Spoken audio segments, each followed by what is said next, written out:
ഖലീൽ ജിബ്രാന്റെ ഒരു കഥയുണ്ട്. മുത്തുച്ചിപ്പിയും ഞണ്ടും തമ്മിലുള്ള സംഭാഷണമാണ് കഥയുടെ ഇതിവൃത്തം. മുത്തുച്ചിപ്പിയോട് ഞണ്ട് ചോദിക്കുന്നു, ഞാൻ ഭക്ഷണം കഴിക്കുന്നു, ഉറങ്ങുന്നു, കളിതമാശകളിൽ ഏർപ്പെടുന്നു. എന്തേ നിനക്കിതൊന്നും സാധ്യമാകാത്തത്? നിനക്കെപ്പോഴും ഉത്കണ്ഠയാണ്, ആശങ്കയാണ്. അതിന് മുത്തുച്ചിപ്പി ഞണ്ടിന് നൽകുന്ന ഒരു മറുപടിയുണ്ട്. എനിക്കെപ്പോഴും എൻ്റെ ഉള്ളിൽ വളരുന്ന മുത്തിനെ കുറിച്ചാണ് ആശങ്ക.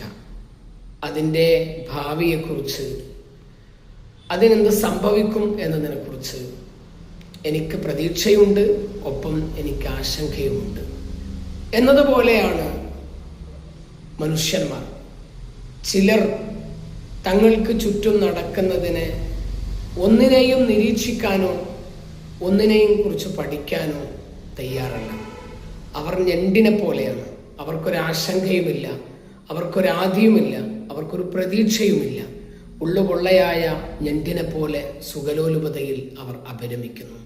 എന്നാൽ ചില മനുഷ്യന്മാർ, അവരാണ് മനുഷ്യരിലെ മുത്ത് എന്ന് പറയുന്നത്. അവർ സമൂഹത്തെക്കുറിച്ച് പ്രതീക്ഷ വെച്ചു പുലർത്തുന്നു. സമൂഹത്തിൻ്റെ ഭാവിയെക്കുറിച്ചും വർത്തമാനത്തെക്കുറിച്ചും ആശങ്കപ്പെടുകയും ചെയ്യുന്നു. അവരാണ് മാറ്റത്തിന് തിരികൊളുത്തുന്നത്. അവരാണ് നവോത്ഥാനത്തിന് നാന്ദി കുറിക്കുന്നത്. അതിനാൽ ഞണ്ടാകാതിരിക്കാനും ഏറ്റവും ചുരുങ്ങിയത് ഒരു മുത്തുച്ചിപ്പി